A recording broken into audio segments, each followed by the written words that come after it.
Hola, vamos a seguir con el libro La Madrina. Gracias a todos los que han apoyado estos audiolibros. Trato de decirlos lo mejor posible.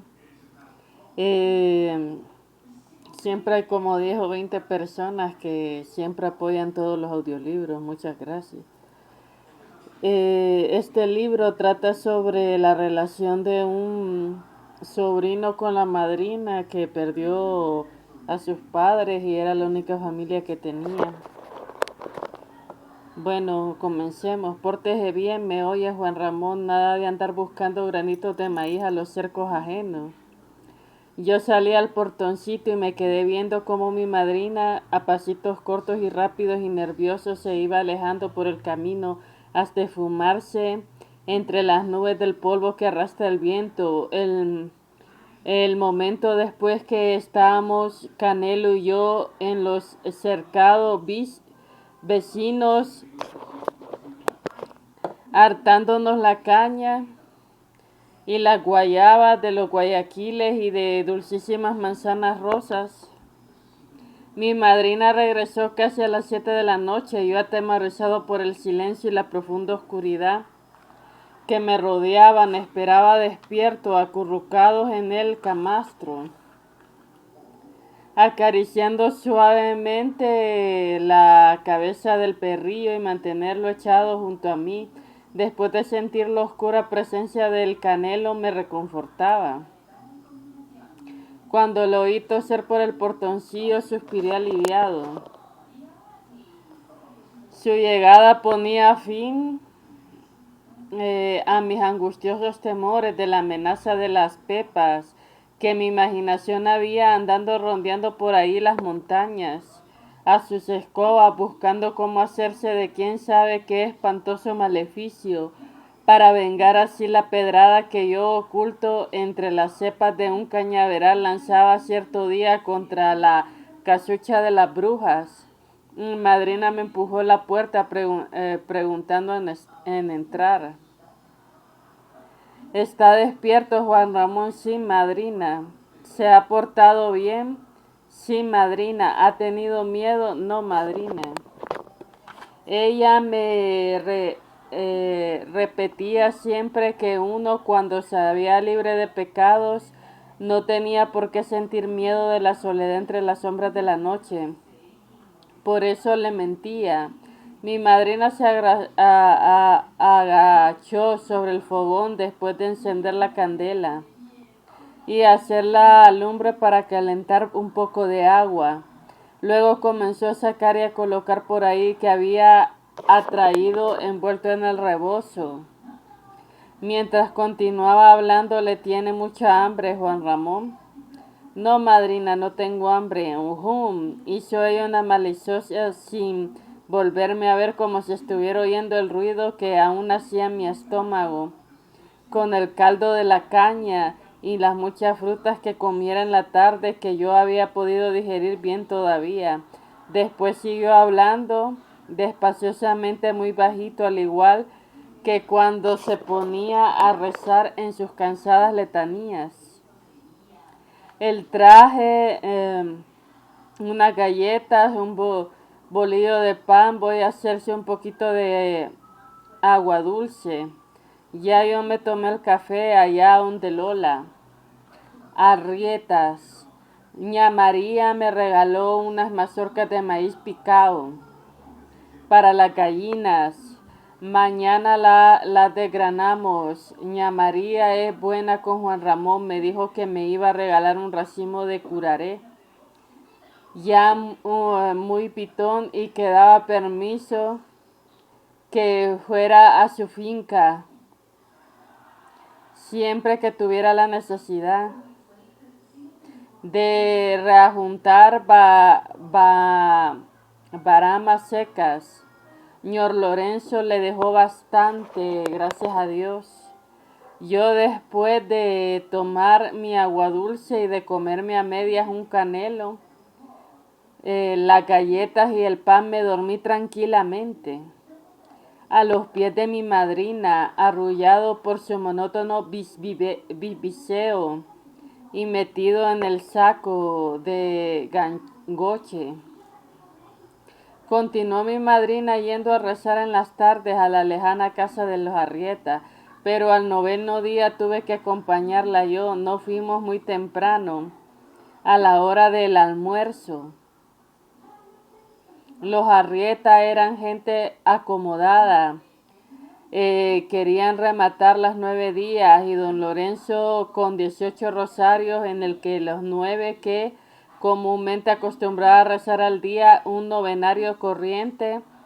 En consecuencia, las rezadoras tenían que comenzar su tarea desde la mañana. Los Arrieta habían matado un cerdo y destazado un novillo, y estaban preparados el pan especial del bizcocho, aguardiente y rompope para darles a comer y a beber a las rezadoras y a todos los amigos vecinos convidados. Mi madrina supose que sus viejos botines de elástico y oreja atrás solo los usaba en grandes ocasiones. Me arregló a mis mejores trapos llenos de fruncidos, remiendos, pero bien lavados. A Canelo lo dejó amarrado por ahí, cuidando la casa y a las gallinas. Yo entré a la amplia casona de los Arrieta, muy pegado a las negras faldas de mi madrina, saludando a los presentes.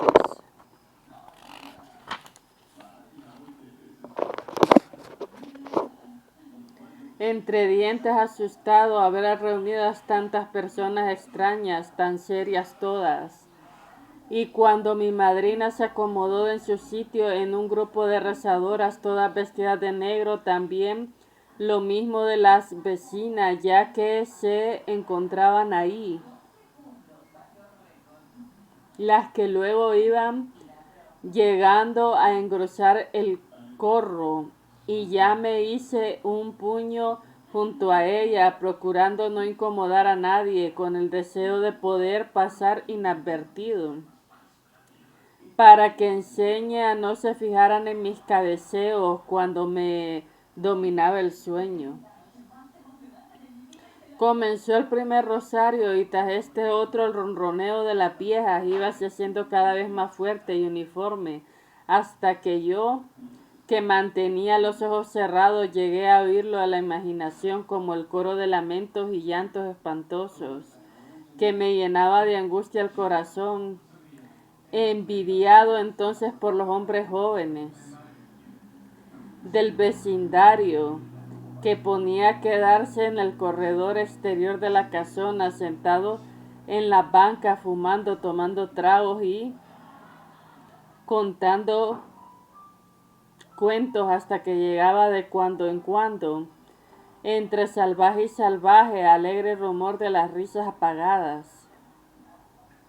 De escapar profundo suspiro, abrí los ojos y procuré distraerme, atisbando a través de la ventana de sopilotes que rodeaban el cuero de un novillo que ya estaba tendido en el sol, entre 4 estacas, en el patio, siguiendo la vista del jinete que, viniendo en la ciudad, posiblemente quitándose el sombrero a pasar, y continuaba el camino entre las nubecillas de polvo al trole del largo del caballo, hasta perderse en el recondo cercano.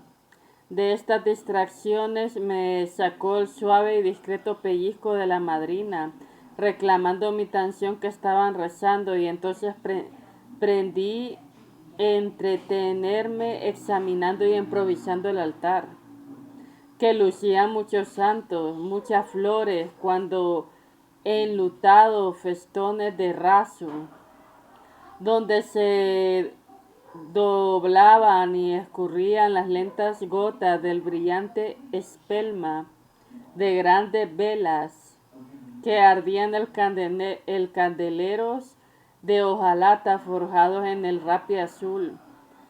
Pero pronto sentí que mi cabeza daba vueltas. arrumbado y mareado, que continuó parpadeando la rojiza llama de las candelas por aquel monótono ruegos, lamentaciones, que por penetrante olor a las axilas sudadas y los cuerpos no bien lavados, sacudí la cabeza y me restregué los ojos y hice ese esfuerzo por permítame, abstraerme y poniéndome a observar la suma atención los curiosos movimientos de Agapito, el famoso rezador que allá delante de todos al pie del mismo altar llevaba la voz cantante de los rosarios. Agapito era un hombrecillo bajito, delgado, muy tímido, amanerado para moverse, para hablar, joven. Aún lucía en el centro de una pequeña cabeza un gran claro, liso, brillante, en el que reflejábase cuando él se ponía las rodillas a la luz de las candelas. Si se hincaba o se ponía de pie, recogía el rosario e inclinaba la cabeza de lado al otro. Si luego levantaba su rostro lampiño, perfilado, se quedaba así la actitud de imploración por sus dos delgadas manos sobre el pecho y los ojos fijos, mirando a lo alto mientras lentamente seguía pasando las cuentas del rosario entre los dedos largos y afilados, todos esos gestos de movimientos. Resultábase Agapito exageradamente femenino. Por eso el hombrecillo despertaba en mí un instinto sentido de una profunda repulsión. Para mi desgracia, a Agapito le gustaba mucho adornar los rosarios alargándolos como el Viacrucis de jaculatorias y salves cantadas, alargando y la que podía exhibir mejor la vocecilla chillona y afeminada. Yo volví a cerrar los ojos y me tapé los oídos y poco a poco empecé a cabecear. El importuno pellizco de mi madrina hízome despertar sobresaltado y me acabé de despabilar del todo oyendo al amujerado cantor de Agapito. Virgen purísima del Carmen, que yo me apresuré a contestar también coreando los demás. Madre admirable, ruega por esa ánima, te encomendamos.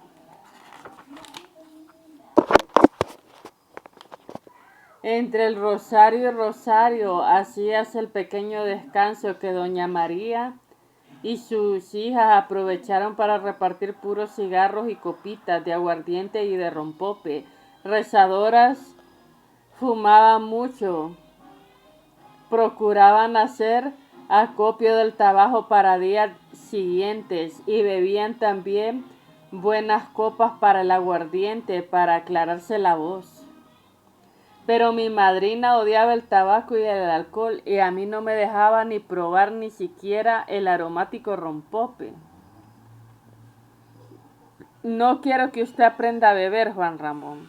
El guaro no es alimento y el borracho vive muy cerca a la desgracia y en su casa nunca hay tranquilidad, me decía en tono severo, pero bajando mucho la voz para que no la oyeran los demás.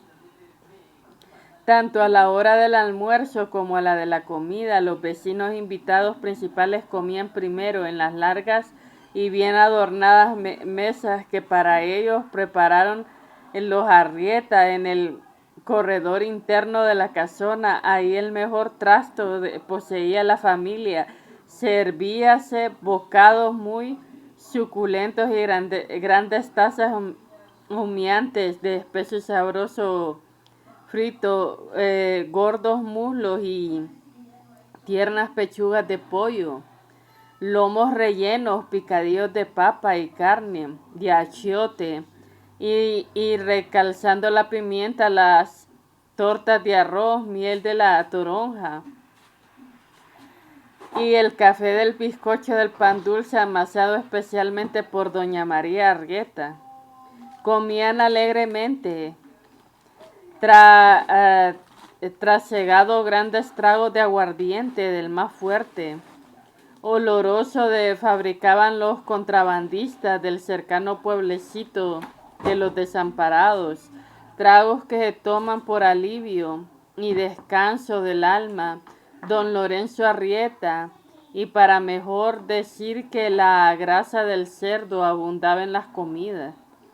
Después llegaba el turno de las rezadoras y las mesas y trastos más humildes, pero había comida y bebida en abundancia para todos. Cuando nos dirigíamos a la mesa, mi madrina repetía sus recomendaciones: coma despacito, Juan Ramón, como la gente, no riegue comida en el mantel, ni manche el mantel, no coma mucho frito ni carne, demasiado engorda, se puede empachar y mañana tengo yo que sobarlo, de darle un pulgante de sal de hoja. A pesar de todas las hambres atrasadas, el anuncio del pulgante y de cuanto en cuanto oportuno gesto de mi madrina frenaba mi natural glotonería. Además, el frito, aunque apetitoso, era muy pesado. Mi débil estómago no lo aceptaba bien. Yo prefería el picadillo, la miel y el bizcocho. Mi madrina comía poco, a pequeños bocados del silencio, manteniendo una actitud digna y severa, como para alejarse así de la solapado chismorreo de sus compañeras de la mesa. De noche terminó Agapito de cantar las 18 rosarios con los Arrieta. Doña María le pagó a cada rezadora un colón por todos los rezos de los 9 días. A las más pobres, además, un poco de carne cruda envuelta en una hoja de plátano para la bolsa con restos del festín. A mi madrina, quién sabe, porque las razones que le dio el colón, 50 y más carne de todas las mujeres. Ya me regreso a nuestra casa, trotando entre el polvo del solitario camino que apenas comenzaba a clarear la luna. Mi madrina suspiró: alabado sea Dios, Él no se olvida de nosotros. Y tenía razón de sentirse satisfecho. Con el colón y medio se había ganado, podía comprar candela, fósforos, dulces, sal, frijoles y por varios días. Pero el novenario, como el de los Arrieta, venía a ser una verdadera lotería. Resultaba que una vez perdida, cuando se murió un vecino acomodado y los caseríos cercanos no abundaba gente de dinero, corrientemente los novenarios eran pobres y sencillos. Y una simple comida para las rezadoras, unos 75 centavos por toda la paga. Al final ellos, los deudos, habían que considerar bien pagadas a las viejas, con café y un traguito de aguardiente, que bebían los cigarros que se fumaban.